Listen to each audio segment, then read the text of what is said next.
నమస్తే, welcome to Magna TV. నేను ఆదిత్య. ఆంధ్రప్రదేశ్ రాజకీయాలు చాలా హాట్ టాపిక్గా కనిపిస్తున్నాయి. మరి ఈ హాట్ నుంచి పుట్టిన అంశం ఏదైనా ఉంది అంటే ఏపీ సీఎం చంద్రబాబు నాయుడు తనయుడు మంత్రి లోకేష్ రానున్న రోజుల్లో డిప్యూటీ సీఎం అవబోతున్నారంటే ఒక అంశం అయితే బలంగా వినిపిస్తుంది. మరి దాని గురించి తెలుసుకునే ప్రయత్నం చేద్దాం. ప్రస్తుతానికి మనతో పాటు ఉన్నారు ప్రముఖ నిర్మాత నట్కుమార్ గారు ఉన్నారు. ఒకసారి సార్తో మాట్లాడదాం. సార్ నమస్కారం. సార్, ఆంధ్రప్రదేశ్ రాజకీయాల్లో గత 2 రోజుల నుంచి ఒక అంశం చాలా బలంగా వినిపిస్తుంది. ఏదైనా ఉంది అని అంటే మంత్రి నారా లోకేష్ రానున్న రోజుల్లో డిప్యూటీ సీఎం అవబోతున్నారనేది. మరి ఇందులో ఎంతవరకు వాస్తవం ఉంది? ఒకవేళ మంత్రి నారా లోకేష్ డిప్యూటీ సీఎం అయితే పవన్ కళ్యాణ్ పరిస్థితి ఏంటి అసలు? ఆయన సెంట్రల్ మినిస్టర్ అవుతాడు, నాగబాబు డిప్యూటీ సీఎం అవుతారు. అంటే నేను మీరు అన్నారు కాబట్టి నేను చెప్తున్నా. ఏమండి, వీరే పదవులు పంచుకుంటే కార్యకర్తలు ఏమవుతారు, నాయకులు ఏమవుతారు, తక్కువలు ఏమవుతారు? ఆయన మినిస్టరు, ఐటీ విద్యాశాఖ మినిస్టర్, ఐటీ కమ్యూనికేషన్ 2 మినిస్టర్లు. ఇప్పుడు చీఫ్ మినిస్టర్ గారు అబ్బాయి, మొత్తం అన్నీ ఆయనే చూస్తున్నారు. ఇప్పుడు ఆయనకి డిప్యూటీ సీఎం ఎందుకు? ఓకే, నాగబాబు గారికి మినిస్టర్ అన్నారు, నాగబాబు గారికి మినిస్టరు, ఆయన డిప్యూటీ సీఎం. అంటే నేనేమంటే ప్రజల పాలన గాడికి వదిలేశారని అడుగుతున్నా. ప్రజల పాలన మీకు ప్రజా దర్బార్ ఏమయ్యింది? ప్రజల పాలన మీకు బెల్ట్ షాపులు ఏమయ్యాయి? మీకు ప్రజల పాలన మొత్తం టోటల్గా ఫ్రీ బస్సు ఏమయ్యింది? నిరుద్యోగ వృత్తి ఏమయ్యింది? మన ఎంప్లాయ్మెంట్ ఏమయ్యింది? పేపర్లో గ్యారెంటీ చెప్పకూడదు, నిజ జీవితంలో చెప్పాలి. మన కలెక్టర్లు ఏదైతే చేస్తున్నారో, కలెక్టర్లు ఏదైతే ఎవరి మండే స్పందన కార్యక్రమంలో, ఆ కార్యక్రమంలో తీసుకున్న కాగితాలు ఎంత దాకా వర్కౌట్ అవుతున్నాయి, గవర్నమెంట్ భూములు అన్యాక్రాంతం అవుతున్నాయి, ఎంత దాకా మనం కాపాడగలిగాం. మనం అలాగే పంచాయతీ ఈవోలు తినేస్తుంది. ఒక్కొక్క ఈవో 5 కోట్లు, 10 కోట్లు, 15 కోట్లు తిన్న వ్యక్తులు ఉంటే 13,002 పంచాయతీలకు ఎన్ని వేల కోట్లు బయటకు అన్యాక్రాంతం అయిపోయింది. మనం అలాగే గంధపు చెక్కల స్మగ్లింగ్ మొత్తం టోటల్గా ఇష్టం వచ్చాడు, మొత్తం గంధపు చెక్కలు అన్నీ కొట్టేస్తే అడవి మొత్తం టోటల్ శూన్యం అయిపోతే దాన్ని ఏం చేయగలుగుతున్నాం? తిరుపతి కొండ మీద జరిగిన అన్యాయాల్ని, అక్రమాలని మనం అన్ని ఎంక్వైరీలు వేసి వదిలేయడమేనా? ఎవరినైనా అరెస్ట్ చేస్తామా? అంటే ఇవన్నీ నేను ఎందుకు అడుగుతున్నానంటే, ఇవన్నీ మనం చేయకుండా మీకు డిప్యూటీ సీఎం ఇచ్చినా, మీకు సీఎం పదవి ఇచ్చినా ఆల్రెడీ మీరు ఈక్వల్ టు సీఎం రేంజ్. కానీ మీ మాట వినట్లేదు అన్న మాట ఆఫీసర్లు అయితే వాస్తవం. ఎవరి మాట వినట్లేదు వాళ్ళు, ఎందుకంటే ఆఫీసర్లు ఎవరి మాట వినట్లేదు. మీకు డిప్యూటీ సీఎం లోకేష్ గారికి ఇస్తారా?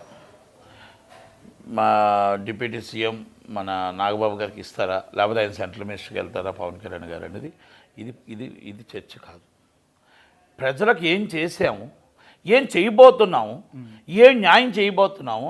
గత పాలకులు అని అనొద్దండి. గత పాలకులు చేసిన పాపాలకి వాళ్ళకి 11 సీట్లు ఇచ్చారు, మీకు 164 సీట్లు ఇచ్చారు కదా.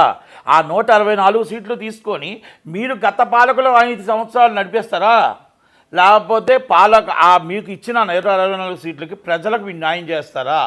ఎందుకు న్యాయం చేస్తారని అడిగారంటే, ఒక్క వైన్ షాప్ ఉండే జగన్మోహన్ రెడ్డి గారు అప్పుడు.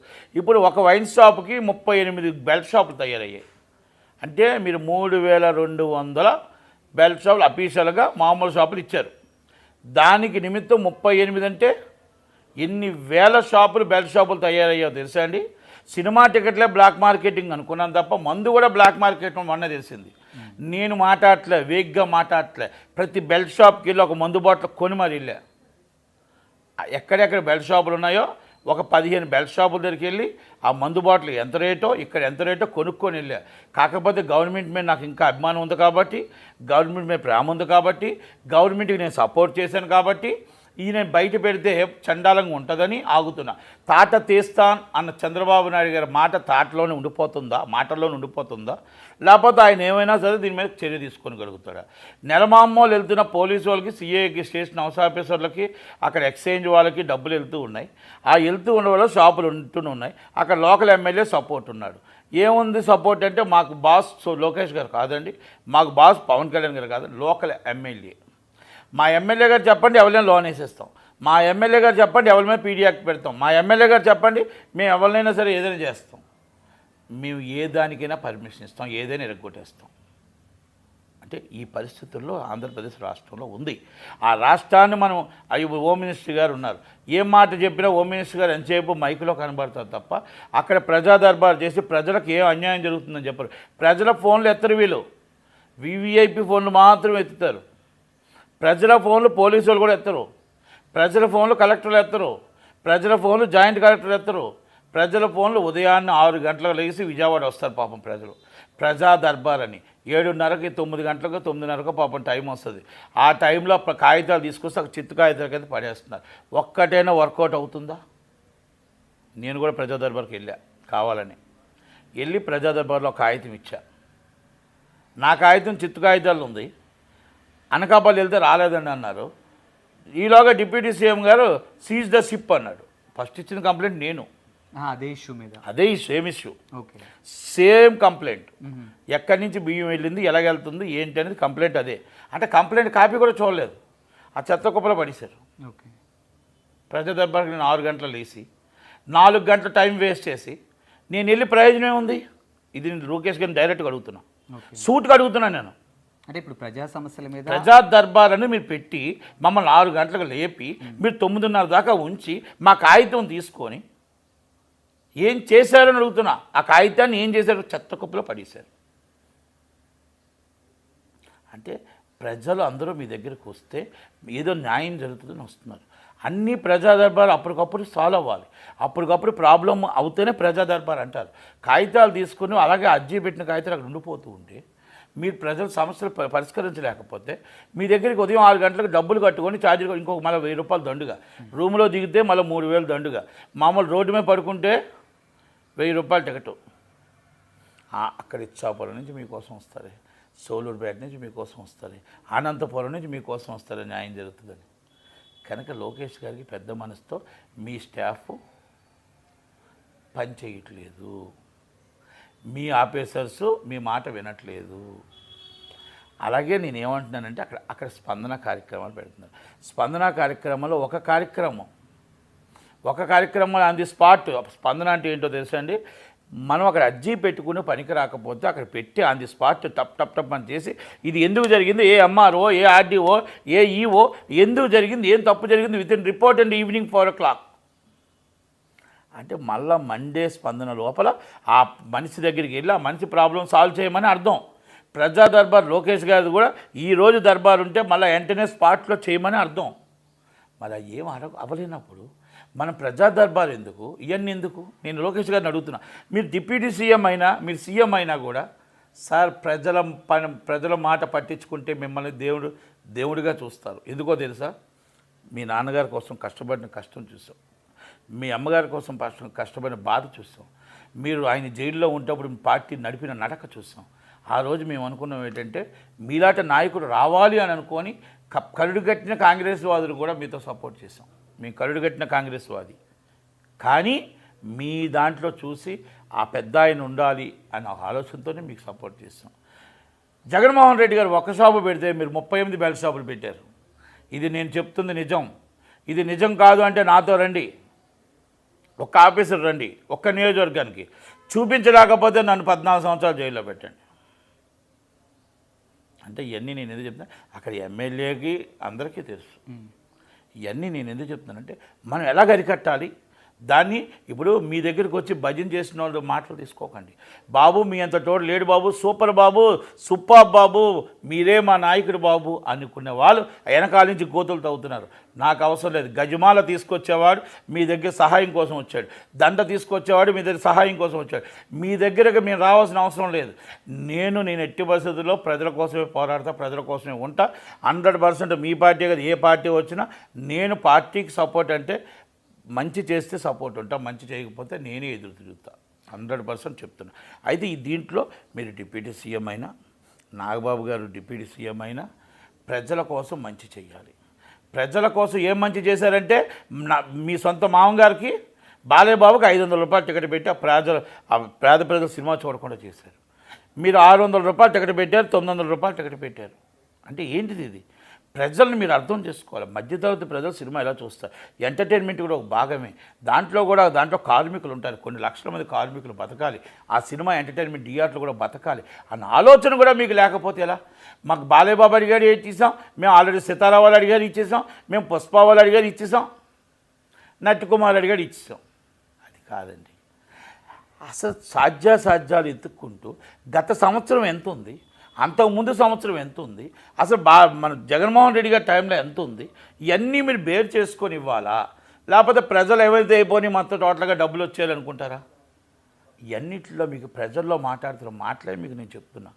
ప్రజల్లో మీరు బ్యాడ్ అవుతున్న మాటలే నేను చెప్తున్నా. వాళ్ళు పని చేయట్లేదు అని చెప్పి 11 సీట్లు ఇచ్చారు, మీకు 164 సీట్లు ఇచ్చారు. మీరు పని చేయకపోతే మీకు 3 సీట్లు ఇస్తారు, అంతే తేడా.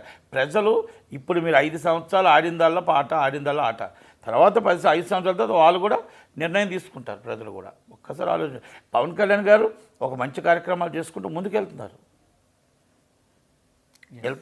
అయితే ఇక్కడ నేను ఏం చెప్తున్నా, ప్రజలకు మంచి చేసేవారు ఎవరైనా సరే ఏ పోస్ట్ ఉన్నా లేకపోయినా నాయకుడే. ప్రజలకు మంచి చేయలేని వాడు పోస్ట్ ఉన్నా వృధానే. సార్, కూటమి అధికారంలోకి వచ్చిన తర్వాత నుంచి జనసేనకి, టీడీపీకి, బీజేపీకి లోపల సఖ్యత లేదు, అంతర్గత వివాదాలు నడుస్తున్నాయి అంటున్నారు. ఇప్పుడు ఈ అంశం తెర మీదకి వచ్చిందంటే ఈ వివాదాలకి నిజంగా ఆజ్యం పోసినట్టే అనుకోవచ్చా? అలా ఏం లేదు. వాళ్ళ కూటమి ఇప్పుడు కూటమి పెట్టినప్పుడే బీజేపీ అండ్ జనసేన ఒకటే ఫస్ట్ నుంచి, టీడీపీ ఒకటే. అయితే టీడీపీ ఈజ్ డిఫరెంట్ కార్యకర్తలు ఉంటారు, వాళ్ళు డిఫరెంట్ కార్యకర్తలు ఉంటారు. ఇద్దరు కలిపి చేయాలనుకున్నారు, వాళ్ళిద్దరు కలిపి మళ్ళీ విడిపోయి మళ్ళీ వాళ్ళిద్దరు ఒకటి అవుతారు, ఈయన ఒకటి అవుతారు, అంతే తప్ప డిఫరెంట్ ఒపీనియన్స్ ఉంటాయండి. అందరూ శాశ్వతంగా మిత్రులుగా, శాశ్వతంగా శత్రువులు కాదు, అదే. కానీ అందరూ యాక్విడెంట్గా ప్రజలకు న్యాయం చేయాలి. అల్టిమేట్ అంటే ప్రజలకు న్యాయం చేయాలి. ప్రజలకు న్యాయం చేయలేనప్పుడు టీడీటీలో మొన్న జరిగిన తొక్కుసలాట్లో 6 చనిపోయారు. మనం అక్కడ డబ్బులు ఇవ్వడం కాదు, కింద ఎందుకు టోకెన్స్ ఇచ్చాం? అసలు టోకెన్ అవసరం ఏంటి? పైకి ప్రజలు గోవిందా నామస్వరంతో వచ్చి వాళ్ళు డైరెక్ట్గా మొక్కు తీర్చుకొని వెళ్ళిపోయి వదలకుండా మీరు టికెట్లో మళ్ళీ టోకెన్స్ ఇవ్వడం ఏంటి? మళ్ళీ దాంట్లో మొత్తం టోటల్గా వీవీఐపీల కోసం ఆపడం ఏంటి? వీవీఐపీలకి ఒక టైం పెట్టేయండి.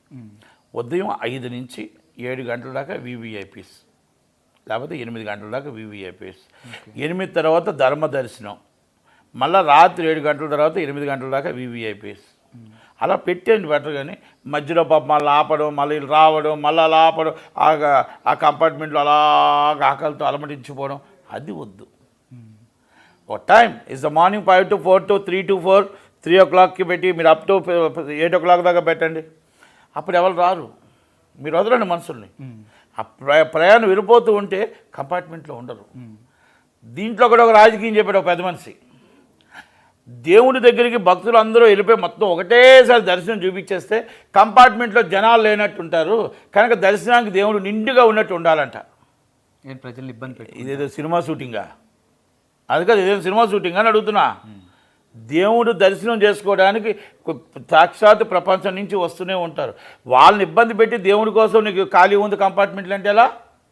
ఎన్ని కోట్ల మంది దేవుడు ఆరాధ్య దైవం వస్తూనే ఉంటారు. అంటే ఇలాంటి తప్పుడు నిర్ణయాలు కూడా తప్పు అంటాను. ఈ పాలక మండలి చేసేటప్పుడు వాళ్ళు 50,000 మంది వచ్చారు. 50,000 మంది కరెక్ట్గా దర్శనం అయితే మార్నింగ్ 8 to 4 o'clock మొత్తం అయిపోతారు, ఖాళీ అయిపోతుంది.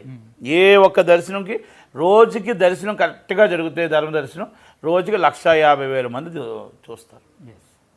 150,000 మంది దర్శనం చేసుకోవచ్చు. మీరు వచ్చి 3 గంటల దర్శనం ఆపుతారు, ఇంకొకరు వచ్చి 3 గంటల దర్శనం ఆపుతారు, 2 గంటల దర్శనం ఆపితే మరి ఎందుకు ఉంటుంది అక్కడ? కనుక ఇవన్నీ కూడా ఒక్కసారి మనం కూడా పెద్ద మనసుతో ఆలోచించుకొని ఈ నిర్ణయాలన్నీ మంచి నిర్ణయాలు తీసుకొని మంచి ప్రజలకు పనికొచ్చే నిర్ణయాలు తీసుకోవాలి. వాళ్ళు చనిపోయారు, వైకుంఠ ఏకాదశి రోజు వాళ్ళు చనిపోయారు. వాళ్ళు ఎంత బాధ అనిపిస్తుంది వాళ్ళ కుటుంబానికి. మీరు 25 లక్షల రూపాయలు ఇవ్వడం కాదు, ఏం చేస్తారు చెప్పండి? 25 లక్షలు ఇచ్చి ల్యాండ్ ఆర్డర్ ప్రాబ్లం ఉంది, ప్రతిదీ ఎవరు కూడా ఎక్కడా పట్టించుకోవట్లేదు. కనుక ల్యాండ్ ఆర్డర్ ప్రాబ్లం ఇవన్నీ ఉన్నాయి. పాపం కింద పోలీసులు ఏం చేస్తారు చెప్పండి? పైన ఎమ్మెల్యేలు ఒత్తిడి ఉంటే ఏం చేస్తారు? ఈవోలు ఒత్తిడి ఉంటే ఈవోలు వచ్చి సగం డబ్బులు ఎమ్మెల్యేలకు ఇస్తుంటే ఏం చేస్తారు? ఇవన్నీ కూడా ఒకసారి ఆలోచించండి. లంచ అవతారాలు ఎక్కువైపోయాయి, లంచాల భాగవతం ఎక్కువైంది. ఇవన్నీ కూడా ఒకసారి మనం సీరియస్గా తీసుకుంటే బాగుంటుందని నా ఉద్దేశం. సార్, ఫైనల్గా చెప్పండి, తెలుగు రాష్ట్రాల్లో ఎప్పటి నుంచో ఒక అంశం వినిపించేది ఏదైనా ఉంది రాజకీయాలు అంటే వారసత్వ రాజకీయాలు. సో ఇప్పుడు కూడా రీసెంట్గా సంక్రాంతి సెలబ్రేషన్లో భాగంగా మెగాస్టార్ చిరంజీవి గారు కేంద్ర మంత్రి కిషన్ రెడ్డి గారిని, నరేంద్ర మోదీ గారిని ఢిల్లీలో కలవడం జరిగింది. సో ఈ భేటీ వెనకాల కూడా రానున్న రోజుల్లో మెగాస్టార్ రాజ్యసభకు వెళ్ళబోతున్నారని రకరకాలుగా వినిపిస్తూ ఉంది. మరి దీంట్లో ఎంతవరకు వాస్తవం ఉందండి? నాకు తెలిసిన సమాచారం బీజేపీ వాళ్ళు ఆయన పార్టీకి వస్తారంటే ఎప్పుడో సెంట్రల్ మినిస్టర్ ఎప్పుడో రాజ్యసభ ఇచ్చేవారు. ఓకే, ఆఫర్ చేసిన మాట వాస్తవాలు ఉన్నాయి, ఆయన తిరస్కరించిన మాట వాస్తవాలు ఉన్నాయి. ఆయన మళ్ళా రాజకీయాలకు రాదలుచుకోలేదు. రాబోరు అని నాకు అనుకుంటున్న సమాచారం ప్రకారం ఆయన రారు. ఆయన సినిమా ఇండస్ట్రీలో హ్యాపీగా ఉండి 10 సినిమాలు తీసుకుంటూ ఒకవేళ కొడుకు ఆయన సినిమాలు తీస్తారు తప్ప తమ్ముళ్ళు ఇద్దరు మినిస్టర్లైనా రాజకీయాలు వాళ్ళు ఉన్నా వాళ్ళని ఆస్వాదిస్తూ అందరితో కలిసే ఉంటారు తప్ప నాకు తెలిసి ఆయన ఈ రాజకీయాల్లోకి రాడేమో అని అనుకుంటున్నా. వస్తాను అంటే ఆయన సెంట్రల్ మినిస్టర్ ఎప్పుడో ఇచ్చేవారు. వస్తాను అంటే రాజ్యసభ కంటిన్యూ ఇస్తారు. ఎందుకంటే ఆయన ఒక సెలబ్రిటీ, ఆయన ఒక మెగాస్టార్, ఒక పవన్ కళ్యాణ్ గారికి బ్రదర్, ఒక గ్లోబల్ స్టార్ కొడుకు, తండ్రి, అలా ఎంతో ఆయనకు ఉన్న పేరు ప్రఖ్యాతులు. ఆయన ఒక నిజాయితీగా మినిస్టర్ చేశాడు కనుక ఆయనకు అన్నీ ఉన్నాయి కనుక ఆయన మినిస్టర్ కదా ఏమైనా ఇవ్వగలుగుతారు కానీ అవ్వదు. అంటే ఆయన తీసుకోడు అనేది మనకున్న సమాచారం.